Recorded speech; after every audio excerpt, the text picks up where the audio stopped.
América Latina arranca con el parto colonial de dos países feudales,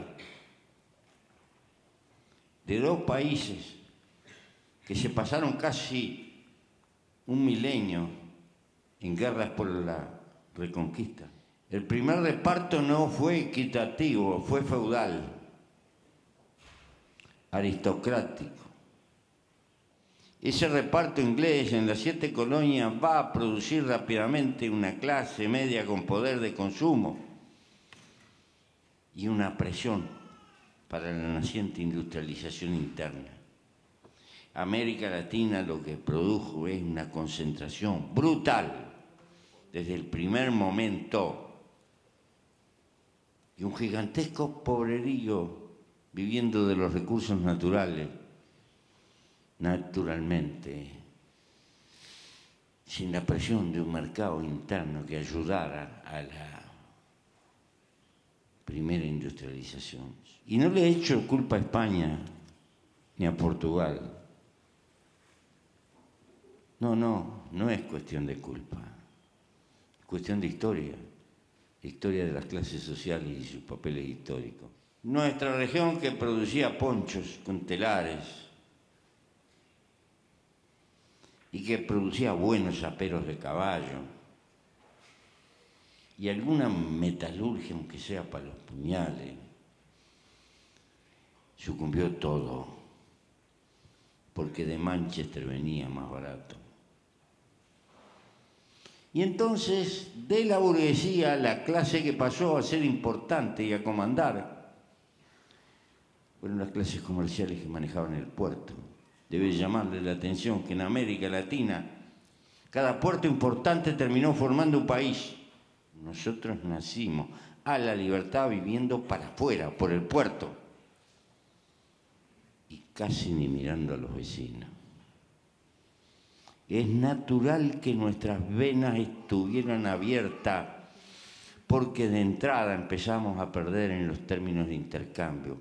Por eso hoy no quiero decir que esta es la causa de la desigualdad, quiero decir que la desigualdad, la concentración de la riqueza son endémicas en la historia de América.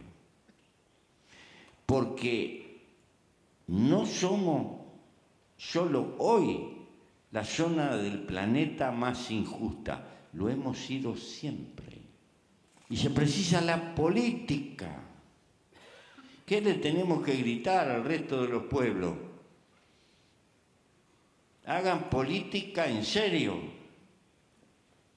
No se vive de la política. La política no es una profesión, es una pasión. Por eso hay que construir herramientas colectivas, partidos políticos o lo que quieran. Porque esta no es una lucha espontánea de Juan, Diego o Pedro. Es una lucha por la civilización y por mejorar nuestra civilización. Pero eso requiere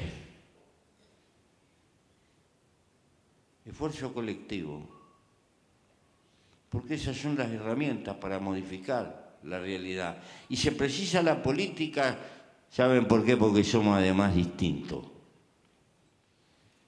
Quienes se abrogan la representación de la mayoría deberían de vivir como viven las mayorías y no como viven las minorías privilegiadas. Y acá donde se pudre la torta, si ambicionamos pertenecer a la dolce vita de la alta sociedad, adiós, ahí fuimos. Terminamos vendiendo el alma al diablo porque no hay plata que alcance. Y entonces se prostituye la política. La multiplicación explosiva de la violencia tiene 2 o 3 caminos convergentes. Primero, las grandes crisis, cuando son dramáticas, en todas ellas acompaña un aumento exponencial del delito, un aumento de la criminalidad. Entonces se puede pensar con ingenuidad que cuando pasa la crisis económica decrece el delito. No. No. ¿Por qué? Porque van entrando al campo de delito nuevas generaciones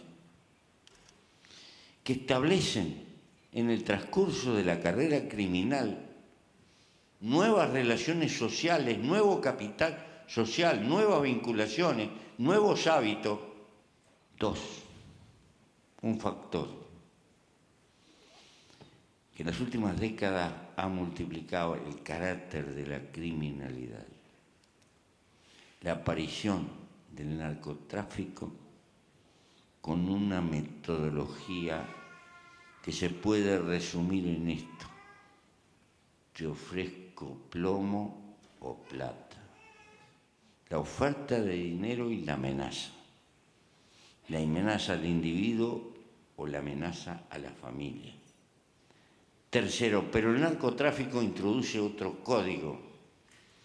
Cobra las cuentas y establece un lenguaje de terror, donde la vida humana no vale nada. Y eso termina siendo una cultura criminal que va más allá del narcotráfico.